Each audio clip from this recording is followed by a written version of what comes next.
thick jungles, laced with streams and a sparse network of seldom travelled roads, define the northern region of the Japanese island of Okinawa. These are the rolling hills of the Yanbaru, a verdant land situated some 500 miles south of the Japanese mainland.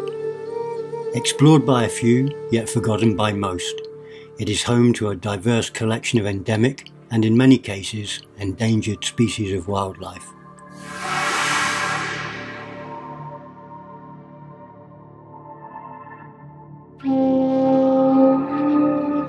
These are the stories of some of them.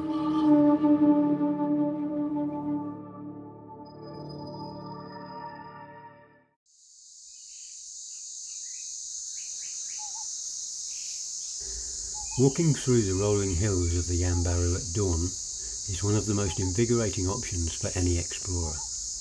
Before the heat of the day takes a hold, the first rays of light are accompanied by a chorus of birdsong. Crows sound off overhead. Excited chirps of ryuku robins fill the hedgerows, whilst the distant sound of one of the region's rarest of species carries on the wind, the Pryers Woodpecker.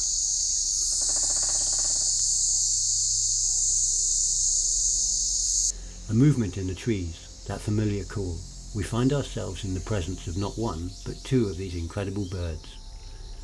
Limited by the capabilities of the camera, given its small sensor, our footage is a little grainy, and progressively so the more we zoom. All we can do is admire and enjoy the encounter.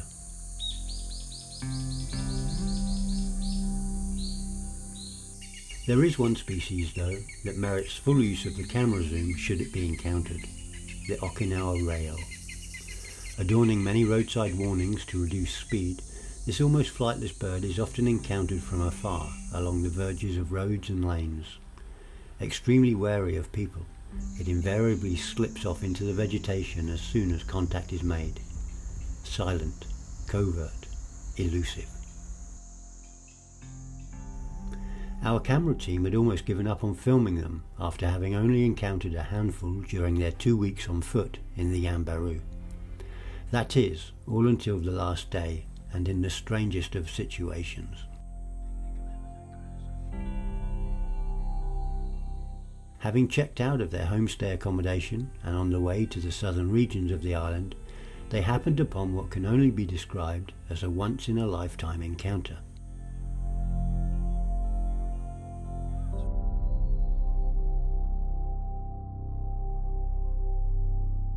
As crazy as it sounded, we took the advice of a local guide who'd suggested a village where these emblematic birds could be encountered as they took their evening dip. Seeing as they invariably took flight at the sight of the human form, we were advised to stay in our vehicle. Thus, forsaking the camouflage clothing and sitting in a silver family saloon, we were treated to a stunning encounter with these skittish yet charismatic icons of the Yanbaru.